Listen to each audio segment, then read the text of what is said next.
dash lights. One of the most annoying things, sometimes it's kind of scary. You don't know what's going to happen. It's really the unknown. That's what worries us. So what are some things that we got to watch out for? How do we handle it? What do we do, right? Let's take an example here. So I'm going to start this vehicle, and right away the dash is going to make what we call sweep test. You're going to see the gauges move up and down.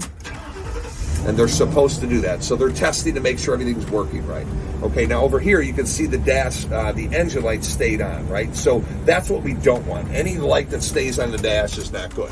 So what are lights? I mean, you got ABS, airbag, engine light. There's tons of lights, and now they've got air codes or messages too. I saw one the other day, it says filler tube, right? There's all sorts of things that newer computers are coming out with. Bottom line is, any of those messages, you definitely want to get it into a shop to have it diagnosed. If it's flashing, if you've got an engine light flashing, definitely do not drive that vehicle. That means it's telling you pull over, have it towed, because you could really damage the engine or other components. And then same thing with it overheating. If the vehicle's overheating, shut it off, let it cool down. If you start it up and it gets hot right away again, do not drive it. You can warp the cylinder heads. You can cause a lot of damage that's thousands of dollars versus maybe a smaller fix. So if you got any questions, we're here to help you in any way we can at Cars R Us in McChesney.